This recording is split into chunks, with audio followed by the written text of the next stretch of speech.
So here's what I liked about this game. Murray just said a second ago off the air that the game was useless because it was one-sided. They dominated from the beginning. All true. What I liked is that they played defense basically for the full 48 minutes. Okay, there was one little stretch in there where they started to coast. It was in the third quarter, and Missoula called a timeout. I want to say it was about 5.5 minutes left, and the Heat got it, quote-unquote, down to 19. I think it was 72-53 at that time, if I remember right. And he called a timeout because they were half-assing it on defense, and Miami started making a couple of threes. They came out, they started playing defense again, they opened up the lead. So, to me, look at the two games 2 and 3. Look at them. The Celtics basically scored the same number of points in each game. The game they lost was 101. The game they won was 104. But there was a 30-point swing in what Miami scored. It's because they just played defense.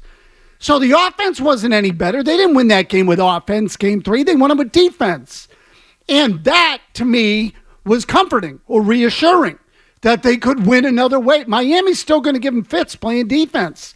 It's going to happen. So what do? You win the game a different way. You dig in. You get in their shorts. You don't let them shoot open threes because they can't score. So win it another way. That's what I liked about it, Mark. Yeah, and so to compare and contrast, that also makes Game 2 so frustrating because it goes to show you it was an effort thing because they did. There was more urgency there in Game 3. The defense was better. It started off kind of eerily the same. Brown was like 0 for 4, 0 for 5 to start, and it's like, oh boy, here we go. But they got up in their shorts, and Miami couldn't hit a shot, and then it was basically over by the end of the first half. They need to win when they don't make threes. They got to win another way. And it's not as simple as, well, just take twos. No, you also have to play defense. You got to dig in and don't let the other team get up to 111, 114 points or whatever it was. So that, to me, is reassuring. Like, if they can do that with some level of regularity, well, then they can win a championship. If they just think they're going to do the chuck and duck every night and, run up and down the floor and beat everybody 125 to 118, no good. Not going to work that way. Especially when they played Denver, who held them to basically 102 points both times they played them. They're going to have to play defense against Denver, and they're going to have to make their twos.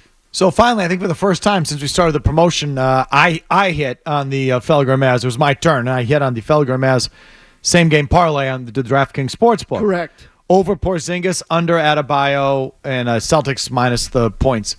But Porzingis bounced back. Big. Right out of the gate. They went to him right away in the first quarter. I think he scored their first 8 points, if I remember right. So they immediately got him engaged, immediately got him involved. I was happy to hear his comments about how he was pissed off about it and was agitated for a couple of days. Good. Make your shots when you get him, and he was more of a factor under the rim as well. So that was a good sign too. To me, it's about the bounce back with them, and all they've done since is talk about the toughness and really in the aftermath of that game in particular. So that's what it's all about.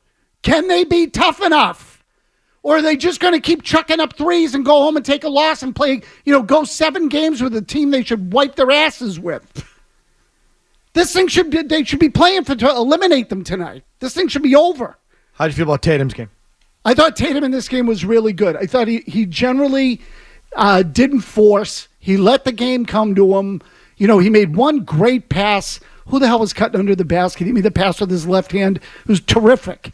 So I thought he basically was able to play in the context of within the framework of the game, which is he didn't over dribble. He didn't ISO and shoot all the time. He moved the ball. He trusted the other guys. He didn't have a turnover, which is, again, an encouraging thing. There's nothing wrong with winning 104 to 84. What is wrong with that? I don't have an issue with it. Why does it have to be freaking 130 to 125? It doesn't. Just win the effing game. So, play a different style and win it. That's what the whole point is. So, again, I thought they played a smarter, more consistent, and they controlled the game throughout. They were able to control it with their defense. Good. Perfect. That's what you're looking for. God, it's amazing to me it took them this long to figure that out. See if they can repeat it. Right. Would you be shocked if they lost tonight? No. Yeah, me either. That's the thing. You still can't trust them. I would. Come on. So Miami might not be good enough. It's a fair point. But I do think that the real test will come when they go against better teams. So teams that frustrate them. And I don't think they got all that frustrated the other night because they were ahead. So what happens if they get behind for a little bit and then they got to fight a little more and then they need to execute at the end, which is what will happen in theory in the finals. Maybe even a chance at the end of this, end of the conference playoffs, although I doubt it. I mean, I think the Knicks could make them work. But, they should absolutely still be in the final, and it shouldn't take them much to get there. If you like that clip, check out more videos from Felger and Mazz here. For more Celtics analysis and opinion, hit this playlist. And for all the latest from the Sports Hub, download the app at 985thesportshub.com.